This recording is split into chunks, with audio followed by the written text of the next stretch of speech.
The Kanto Elite Four are paragons of strength in a Pokemon trainer. They have devoted their entire lives to mastering a specific type, pushing themselves and their Pokemon to the absolute limit of their potential in order to stand at the top of the Kanto Pokemon League. They're world-class trainers. They're masters of their domain. They're absolute monsters on the battlefield. They're an obstacle to any trainer who wishes to become the champion of the Kanto region. They're strong, stronger than anyone. That is, all of them but one. Enter Bruno, Kanto's strongest fighting type trainer. If you've watched any videos on our channel, you probably already know how we feel about this guy, but just in case you haven't, let's take a look at a few clips that should catch you up to speed. Although we specifically elected to play without using the best psychic users, given that Bruno ain't I'm not particularly worried. Next up is Bruno, and you already know the drill. We have a Hypno, Bruno ain't etc, etc. Let's do this. Everyone's favorite Bruno. Well, what is there to say about Bruno? You know what we say about Bruno. What we always say about Bruno, Bruno ain't Is it over? The operation was a complete success.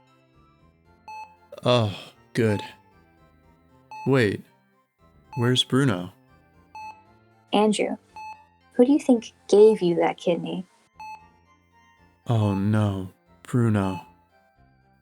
If only I could tell you you ain't one last time. So yeah, as you can tell, we don't think very highly of Bruno around here. Although there are exceptions to every rule, and we have struggled against him once in a while in our challenge runs, he's above and beyond the least threatening of Kanto's Elite Four, and there's a very slim chance he's ever going to be the reason for your downfall. In the words of my late grandfather, in a world of Poliwraths and Primapes, we do not fear a man who puts two Onyxes on his team. Throughout all of my playthroughs, my friends and I have burned these words into our brains until they've become immortalized. Bruno ain't shit. It is, by all definitions, a mantra for us at this point. So I thought, why not put this hypothesis to the test? Why not prove once and for all that Bruno really ain't shit? And that question is what brings us here today, to discover if it's possible to topple the Elite Four's Bruno with every single Pokemon in the Kanto Pokedex. It's a pretty straightforward challenge, but there are still a few ground rules that I've laid down to make things both more consistent and interesting. Let's go over them here. First, we can only face off against Bruno with one Pokemon at a time. As this is a challenge to see how many Pokemon can solo the fight, we'll also be using each member of an evolutionary line individually. In this challenge, every one of the original 151 is going to get their chance to take Bruno down.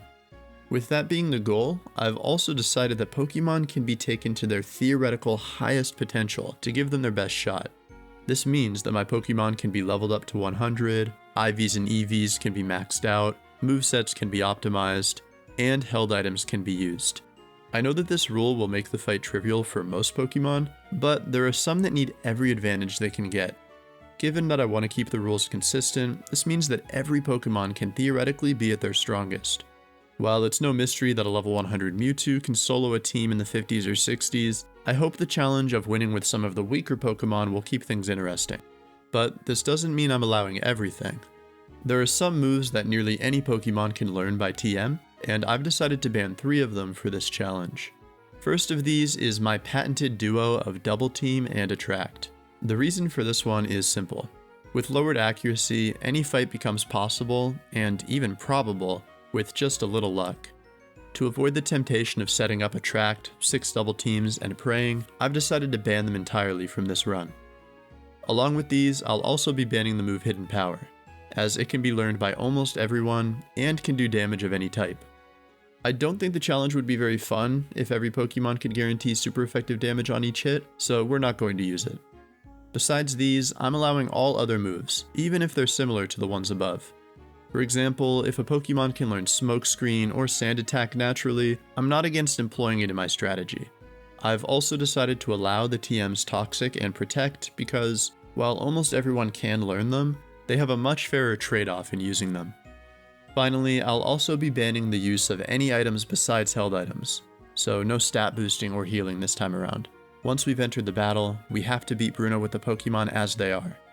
These are the rules I have to follow, and if we do so, we should finally have an answer to just how shit Bruno really is. And now I am really ready to get in there, so let's just get started. For this video, rather than go in Pokedex order, I've decided to tackle the challenge by type, because it will both allow me to utilize and explain the general strategies that are available to most of the Pokemon within those particular types. First up, let's look at the Water type. The Water type is one of the strongest and most abundant types in Pokemon, and its members have diverse and varied move pools to draw from. But for this challenge, it's not really necessary for us to dip into those. Although there are a few Pokemon like Starmie and Slowbro who can use Psychic to tear through Bruno's team, we don't really need it. Nearly every Water Pokemon is lucky enough to gain immediate access to Surf, a special attacking move with a massive base power of 90. It's needless to say that Bruno's 2 Onixes go down almost before I've even selected the move, but even his fighting types barely stand a chance, given their relatively low self-defense. All in all, using this strategy, we're able to solo Bruno with each Pokemon from the Squirtle, Psyduck, Poliwag, Tentacool, Slowpoke, Shelder, Seal, Krabby, Horsea, Goldeen, and Staryu lines. We also finish him off with Gyarados, Lapras, and Vaporeon, which brings our total for now up to 27 out of 151 victories. But there's still one more Water type waiting to take on the challenge, and until we've attempted to solo Bruno with it, we won't be able to move on. That Pokemon, of course, is Magikarp, whose only claim to fame is being weak and lacking a move pool. Actually, Magikarp can only learn 3 moves: Splash, Tackle, and Flail, and it's from among these that we have to construct our strategy. Obviously, Splash is meaningless, and Tackle just isn't going to cut it against 2 Onixes, so our only real option will be Flail. As a move, Flail is rather interesting in that it becomes more powerful the less HP a Pokemon has, with a max base power of 200 when HP is below 4.17%. With this in mind, I decide on the only available strategy. We'll enter the fight with 1 HP to guarantee we're hitting for max damage every time. We'll set Magikarp's IVs and EVs to max in speed and attack. We'll equip a Silk Scarf, and we'll go in. As Bruno always leads with his Onix, we're immediately faced with a hurdle. Given we're at 1 HP, if he lands a single hit in this fight, we'll be forced to start over. And this happens a lot. For every fight where I'm able to knock out the Onix, there are at least 5 where he hits me and I have to reset. But our saving grace is that Bruno's most favored moves on his first Onix are Iron Tail and Rock Tomb, 2 moves with less than perfect accuracy. Thanks to this fact, it's possible to, with a little luck, avoid any damage and take the Onix out, moving on to his next Pokemon. Bruno always chooses to send out his Hitmonchan next, which immediately becomes another problem. Although our Magikarp is maxed out in speed, Bruno's Hitmonchan has access to the move Mach Punch. This move has +1 priority, meaning that even with our better speed, the moment Hitmonchan decides to use Mach Punch, we lose the fight. Luckily, Bruno doesn't use Mach Punch every time, but through my repeated attempts, it does seem to me that he favors it, and in most of my attempts, any triumph I might feel in beating his first Onix is immediately extinguished by his Hitmonchan going for Mach Punch.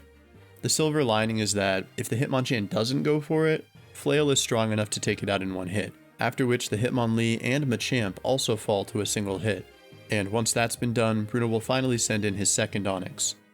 And this is where I realized just how difficult this is actually going to be. If the first Onix misses all of its Iron Tails and Rock Tombs, I can knock it out. And if the Hitmonchan doesn't use Mach Punch, I can take out his 3 fighting types.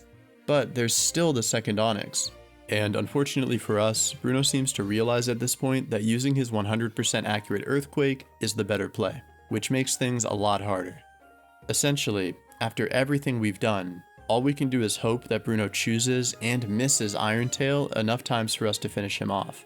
But that's a tall order.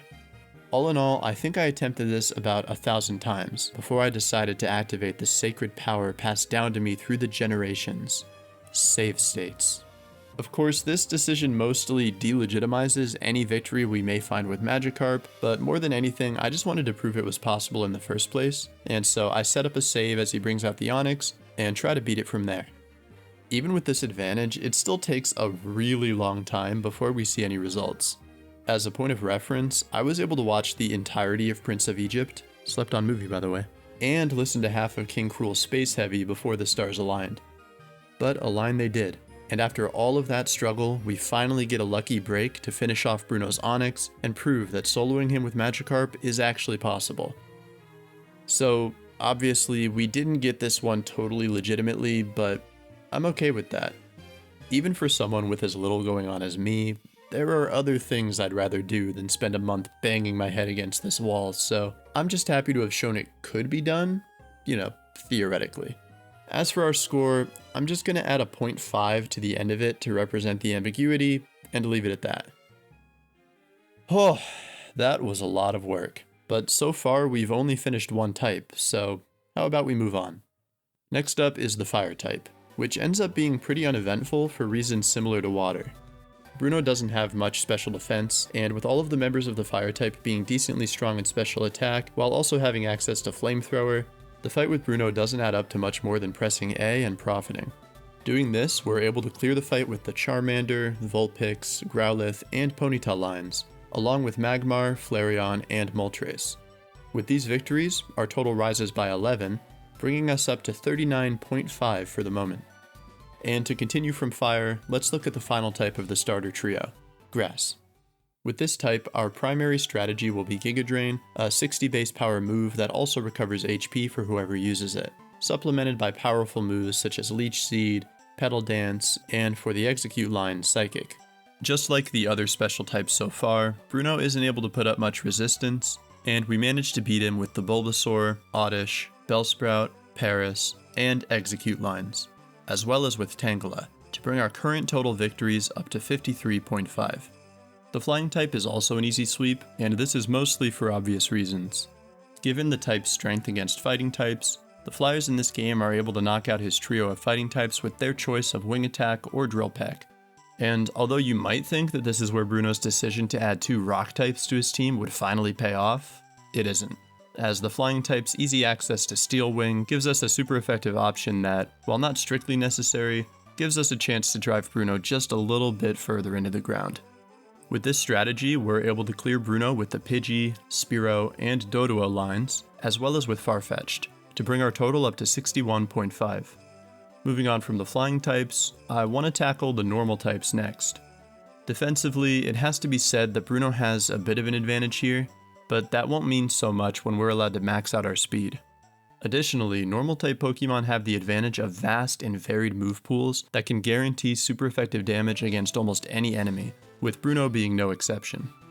Thanks to this adaptability, we're able to cook up a solid collection of strategies to help our normal types conquer his team. Rattata and Raticate handle his team with a combination of Ice Beam and Return, while the Clefairy line, Jigglypuff line, and Chansey take them out with Ice Beam and Psychic. Water Pulse and Aerial Ace are enough to see Meowth and Persian through the fight, Lickitung is able to handle everything via a combination of Surf and Return, and Kangaskhan does the same with Surf and Aerial Ace.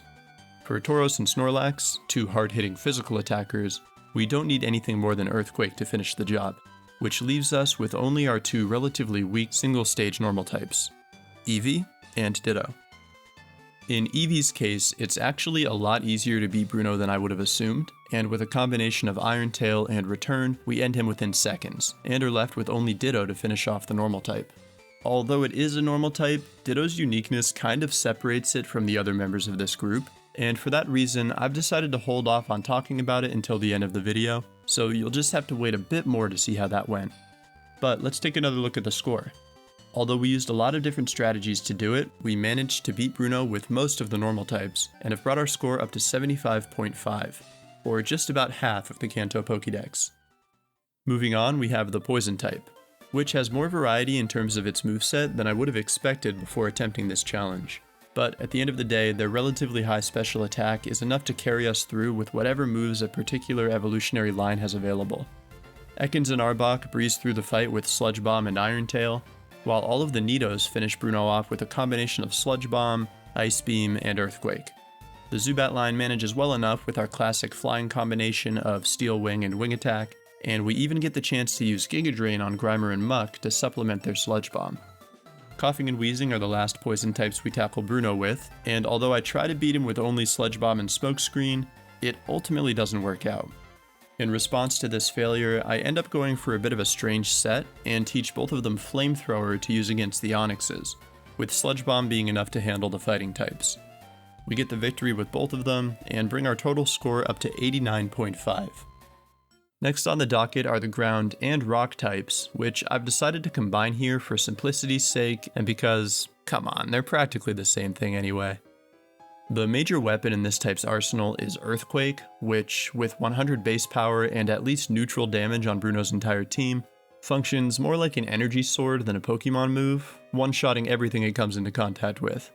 With Earthquake, we're able to rock Bruno with the Sandshrew, Diglett, Geodude, Cubone, and Rhyhorn lines, as well as with Onix and Aerodactyl. The only deviation from this strategy comes with the fossil Pokemon Ammonite and Kabuto, whose added water type gives them an even easier path to victory, Surf. So, adding them and their evolutions onto the pile, we managed to crest 100 and bring our total number of victories up to 106.5. Now that we're done with the rock and ground types, I think it's time we take a step into Bruno's domain, and finally show him what it really means to be a fighting type master. As we've already covered Poliwrath in the water section, that leaves us with only 7 fighting types with which to totally destroy his confidence. Mankey and Primeape are up first, and take their revenge on the Onyxes that replaced them with Brick Break, before using Aerial Ace to KO his fighting types. From here, the Machop line handles everything with a combination of Brick Break and Return, while Hitmonlee and Hitmonchan finish the job with Earthquake. When all is said and done, on top of proving that we understand more about the fighting type than Bruno ever could, we've also brought our score up to 113.5. At this point in the challenge, I have to confess, I started to feel a little bad for Bruno.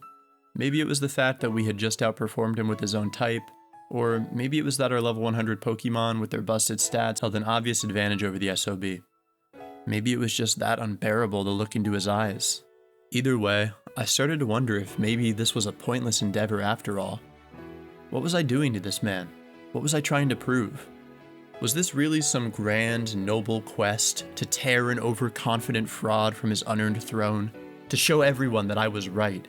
That this man did not deserve to stand at that zenith, to lord over all the lowly trainers of the Kanto region? Or perhaps, was I really just doing this for myself? Beating a man in his mid-30s within an inch of his life over and over and over again, all for my own petty ego, all to fill this emptiness inside of me. I asked myself, was Bruno really the bad guy, or was it me all along? But then I remembered that Bruno ain't shit, and I got over it. Let's do the electric type. This type is an interesting one because, although Thunderbolt will be enough to KO any of his fighting types, Bruno will always lead with an Onix. This immunity to electric damage makes it necessary for us to find some other way to deal with it, which is where actual strategy comes into play. For Pikachu and Raichu, we take a page out of Bruno's playbook and teach them Iron Tail, while we fall back on our standard Steel Wing strategy with Zapdos. Electabuzz is actually able to learn Psychic, and with Onix's poor special defense and the move's high base power, it's all we need to finish off the fight with him. Jolteon presents slightly more of a problem, given its best defensive option is Dig, a move that, when used, almost always results in a super effective Earthquake and Retaliation. Luckily, however, we were able to avoid getting hit every time, and got a victory within a few tries. Our most interesting strategy within this type is with our boys Voltorb and Electrode, who, truthfully, don't have a lot of great ways to deal with Onix. Thankfully, I'm secure in the knowledge that, when nobody else has got me, Rollout's got me. We go in with Rollout, Toxic, Thunderbolt, and Swagger on Voltorb, and run the same set on Electrode, although for him I decided at the last minute to replace Toxic with Explosion, just in case.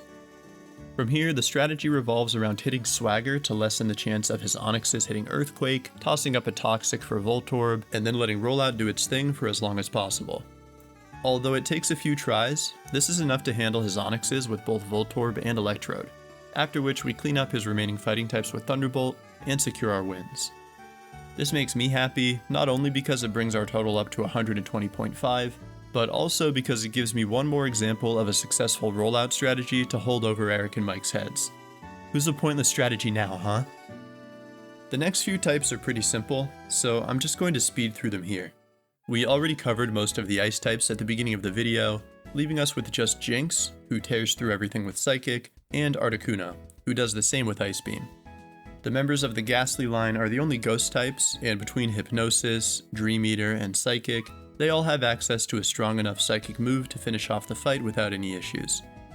The Dragon type also has only one evolutionary line, and given that Dratini and Dragonair can learn Surf, with Dragonite learning Wing Attack, all of those fights end up about as you would expect.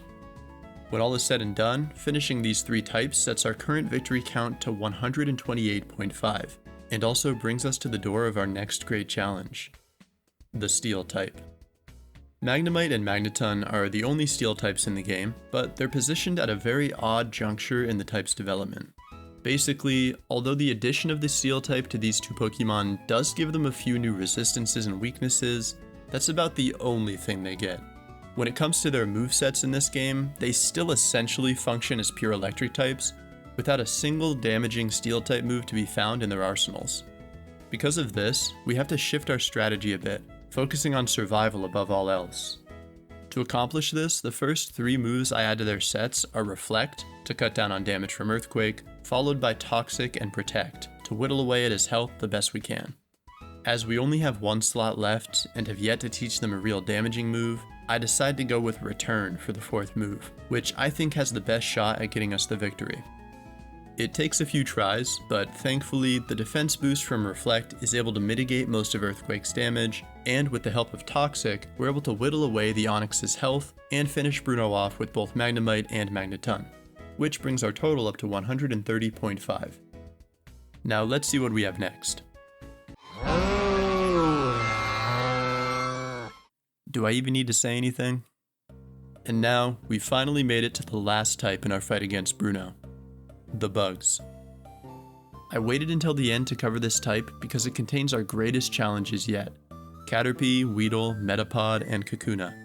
But before we tackle those final bosses, let's run through how the other bugs did. Venonat, Venomoth, and Butterfree are pretty much Psychic type light, and they're able to make use of Psychic to tear through his entire team without any issues. Scyther, with its access to Wing Attack and Steel Wing, Pinsir, who can learn Earthquake, and Beedrill with Giga Drain and Sludge Bomb also don't have much difficulty in clearing through Bruno's team. Even with the type disadvantage, it wasn't much of a challenge for most of our bugs to make it past Bruno. But for our final 4, it won't be so simple. Compared to the other members of their type, Caterpie, Metapod, Weedle, and Kakuna lack even the most basic advantages against Bruno. Their stats are underwhelming at best, they have a weakness to rock moves, and their movesets are practically non-existent. I actually didn't realize it before making this video, but these 4 Pokemon can't learn any TMs, which means that even if I were allowing Hidden Power and the like, we would be out of luck in using them to find any success in our fight against Bruno. Basically, we're gonna have to do this the old-fashioned way, the way of our ancestors, by using only the moves they can learn on level up. But the problem is, these Pokemon can only use one attacking move, Tackle. And realistically, this is never going to be enough.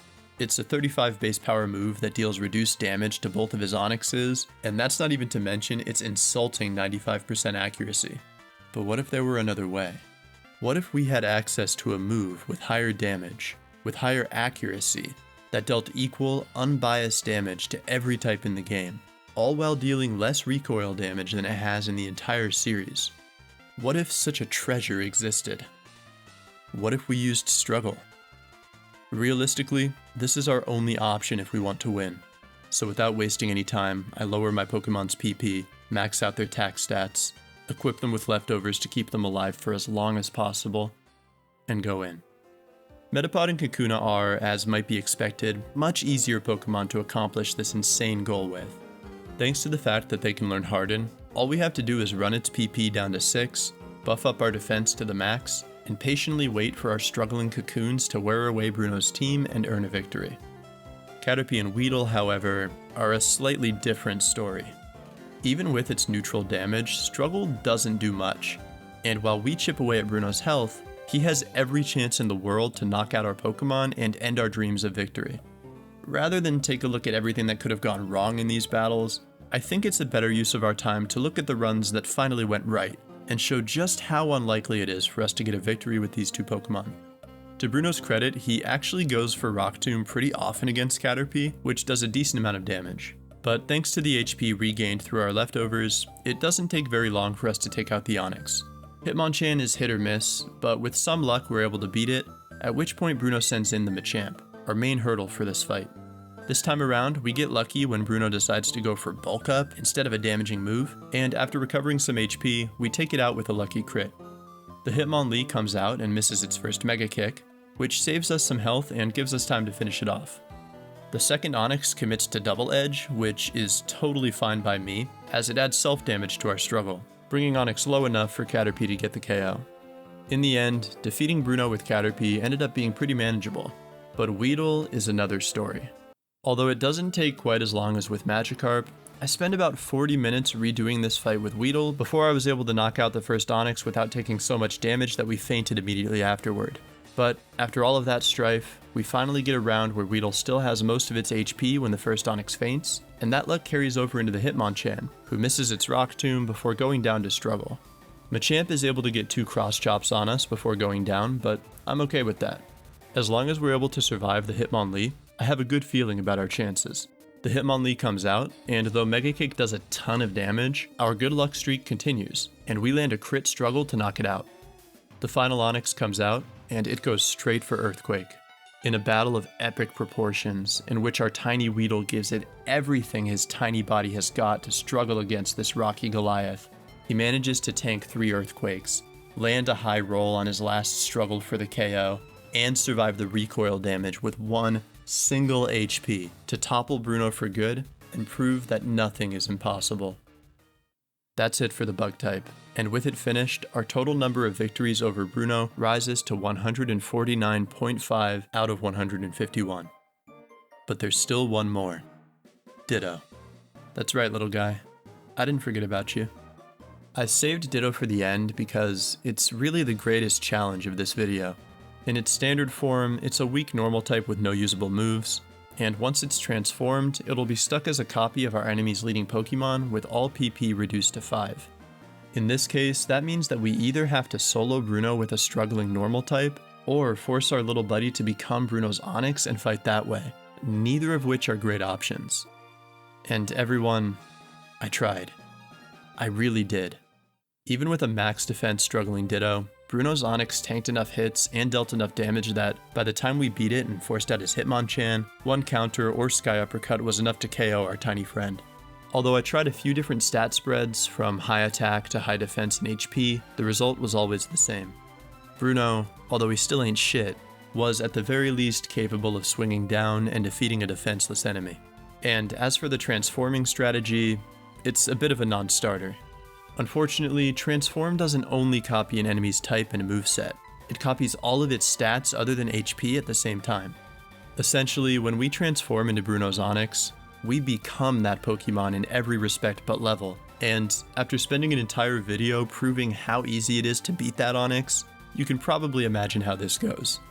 Same as with the Struggle Gambit, I gave this quite a few goes, but with both Earthquake and the Fighting type doing super effective damage, combined with our lowered PP, it doesn't end up working. Although I am fairly confident that with enough attempts, we'd end up with a lucky break and get the victory, I let it rest after 100 or so. While it may sting a little to have, at least in some form, beaten Bruno with every single Pokemon but one, I think the fact that the only Pokemon who couldn't beat Bruno was the one who literally has to become him is funny enough for me to get over it. This man truly ain't shit. So with the challenge finally completed, let's take a look at our numbers. Taking into account the fact that we failed with Ditto, as well as the 0.5 we earned from our scuffed Magikarp victory, the total number of Pokemon with which we were able to solo Bruno's entire team lands at 149.5 out of 151. If we convert that into a percentage, we see that 99% of the Kanto Pokedex are able to solo Bruno, which I'm willing to bet is one of the higher percentages we would find among the major bosses in the Pokemon franchise. In fact, I'm confident enough in this claim that I think we should test this hypothesis further. While this video may be over, it's given us a very clear baseline for judging other trainers' danger levels. If we fight a trainer with every Pokemon in their region's Pokedex, and then divide the number of victories over the total number of Pokemon used, we can get a number for anyone, just like we did with Bruno. A scale stretching from 100 to 0 that can tell us just how competent a trainer might be. And in honor of the fighting type master who gave birth to this evaluation scale, I've decided to name that number the Bruno quotient, or BQ for short, and I'm very excited to use it again. If you all would be interested in seeing me attempt this challenge with other boss trainers across the Pokemon series, just let me know in the comments. I always love a chance to make fun of Bruno, so if you have a particular trainer in mind who you think would be able to earn a better BQ, I would love to hear it. But with that said, I think it's time to end the video. I'd like to thank you for watching all the way through, and also to ask that, if you like what I've done here, you check out our channel to see our other challenge runs, Nuzlocks, ROM hack playthroughs, and anything else we release. We're trying to make as much interesting content as we can, so if that seems like something that would interest you, we would appreciate any support. But anyway, once again, thank you very much for watching. You truly are beautiful inside and out. I hope you have a wonderful day, and as always, stay phenomenal.